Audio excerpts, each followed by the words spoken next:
Hi good morning. ನಾನು ನಿಮ್ಮ ನಿಧಿ life ಟಾಕೀಸ್ಗೆ ಮರಳಿ. ಸ್ವಾಗತಂ ಸುಸ್ವಾಗತಂ. ಇವತ್ತು ಬೆಳಗ್ಗೆ ಎದ್ದು ಸೂರ್ಯಗಂಡ ಡೈ ಹೊಡ್ಬಿಟ್ಟು ದೇವಸ್ಥಾನಕ್ಕೆ ಹೋಯ್ತು ಬರೋಣ ಅಂತ ಹೊರಟೆ.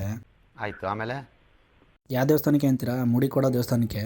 ಜೀವನದಲ್ಲಿ ನಾನು ತಲೆಭಾಗದ ಎರಡೇ ಕಡೆ ಗುರು, ಒಂದು ದೇವಸ್ಥಾನದಲ್ಲಿ, ಇನ್ನೊಂದು ಇಲ್ಲಿ. ಎಷ್ಟು ದಿಮಾಕಿರ್ಬೇಕು ಲೆಕ್ಕ ಹಾಕ್ಕೊಳ್ಳಿ. ನನ್ನ ಸ್ಟೈಲ್ ನೋಡಿ ನಮ್ಮ ಮನೇಲಿ ನೀನು ಇಡ್ತೀಯನ್ ಬಸ್ರಿ ಅಂತ ಕೇಳ್ತಾರೆ. ಈ ಸವರ್ಸನೆ ಬೇಡ ಅಂದ್ಬಿಟ್ಟು ಕಟಿಂಗ್ ಮಾಡ್ಸೋಣ ಅಂತ ಬಂದೆ. ಕಟಿಂಗ್ ಮಾಡಿಸ್ಕೊಂಡು ಮನೆಗೆ ಬಂದು ಫ್ರೆಶ್ ಅಪ್ ಆಗಿ ಶಿಸ್ತಾಗಿ ಲಗೇಜ್ ಹಾಕೊಂಡು ನಾನು ಇವೆಂಟ್ ಕಡೆ ಹೊರಟೆ. ಇವತ್ತು ಇವೆಂಟ್ ಇದ್ದಿದ್ದು ದೊಡ್ಡಲದ ಮರದ ಕಡೆ. ಟೈಮ್ ಆಗ್ತೈತೆ ಅಂತ ಅರ್ಜೆಂಟ್ ಮಾಡಿದ್ರು. ಸೊ ಇನ್ನೇನು ಮಾಡೋದು ಅಂತ ಅಂದಿವೆ. ಹಂಗೆ ಒಂದು ತಿಂಡಿ ತಿನ್ಕೊಂಡು ನಾನು ಲೊಕೇಶನ್ ಕಡೆ ಹೊರಟೆ. ಅರ್ಜೆಂಟ್ ಮಾಡ್ತಾವ್ರೆ ಅಂತ ತಿಂಡಿ ತಿಂದೆ ಹೋದ್ರೆ ಸೊ ಟೆನ್ಷನ್ಗೆ ತಲೆನೂ ತಡೆಯೋಕ್ಕಾಗಲ್ಲ. ಸೊ ಹೆಂಗೋ ಆಡ್ಕೊಂಡು ಲೊಕೇಶನ್ ಕಡೆ ಬಂದೆ. ಏನು ನಮ್ಮ ಮನೆ ಬರುವೆ ಇಷ್ಟ ಆಗೋಯ್ತಾ ಹೆಂಗೆ ಅಂತ. ಇಲ್ಲಿ ಬಂದು ನೋಡ್ರೆ ಯಾರೂ ಬಂದೇ ಇಲ್ಲ.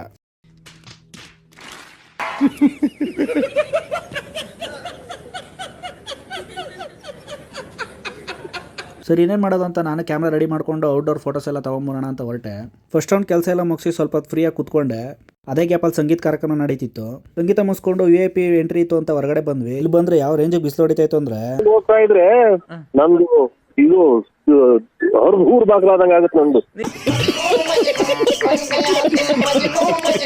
ನಮ್ಮೊಳಗ ನೀವಡಕ ನಿಮ್ಮೊಳಗ ನಾವಡಕ ಬಿಟ್ಟಾರೆ ನಿದೆ ಬರಿಯ ಬಣ್ಣ,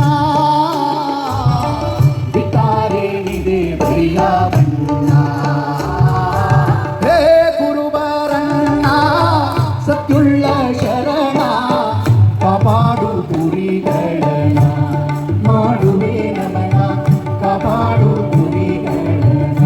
ಇವತ್ತಿನ ಇವೆಂಟ್ಗೆ ಸ್ಪೆಷಲ್ ಗೆಸ್ಟ್ ಆಗಿ ಡಾಕ್ಟರ್ ಚಂದ್ರಶೇಖರ್ ಕಂಬಾರ್ ಅವ್ರು ಬಂದಿದ್ರು. ಕೆಲವೊಂದು ನುಡಿ ಮಾತುಗಳು ಆಡಿದ್ರು, ಅದ್ಭುತವಾಗಿತ್ತು. ಒಂದೊಂದು ಮಾತುಗಳು ಮುತ್ತು. ಸೊ ಇವೆಂಟ್ ಮುಗಿಸ್ಕೊಂಡು ಲಗೇಜ್ ಪ್ಯಾಕ್ ಮಾಡ್ಕೊಂಡು ನಾನು ಊಟದ ಕಡೆ ಬಂದೆ. ಊಟ ಮಾಡೋ ಗ್ಯಾಪಲ್ಲಿ ಇನ್ನೊಂದು ಇವೆಂಟ್ ಬಂತು. ಸೊ ಇನ್ನೇನು ಮಾಡೋದು ಅಂತ ಲಗೇಜ್ ಪ್ಯಾಕ್ ಮಾಡ್ಕೊಂಡು ನಾನು ಲೊಕೇಶನ್ ಹಾಕೊಂಡು ಇವೆಂಟ್ ಕಡೆ ಹೊರಟೆ.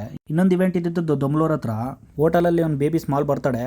ಬಂದಿದ ತಕ್ಷಣ ಟಯರ್ಡ್ ಆಗಿತ್ತು ಅಂತ ಫೇಸ್ ವಾಶ್ ಮಾಡ್ಕೊಂಬರೋಣ ಅಂತ ಬಂದೆ. ಫೇಸ್ ವಾಶ್ ಮುಗಿಸ್ಕೊಂಡು ಬಂದೆ. ಇಲ್ಲಿನ ಡೆಕೋರೇಷನ್ ಮಾಡ್ತಾನೆ ಇದ್ರು. ಕ್ಲೈಂಟ್ಗಳು ಯಾರು ಬಂದಿರಲಿಲ್ಲ. ಸ್ವಲ್ಪ ಹೊತ್ತು ರೆಸ್ಟ್ ಮಾಡೋಣ ಅಂತ ಕೂತ್ಕೊಂಡೆ. ಅದೇ ಗ್ಯಾಪ್ ಕ್ಲೈಂಟ್ಗಳು ಬಂದ್ಬಿಟ್ರು. ಇವೆಂಟ್ ಸ್ಟಾರ್ಟ್ ಆಯಿತು. ನಾನ್ ಸ್ಟಾಪ್ ಇವೆಂಟ್ ಮುಗಿಸಿ ಪಟಾಪಟ ಲಗೇಜ್ ಎಲ್ಲ ಪ್ಯಾಕ್ ಮಾಡ್ಕೊಂಡು ಲೊಕೇಶನ್ ಹಾಕೊಂಡು ನಾನು ಮನೆ ಕಡೆ ಹೊರಟೆ.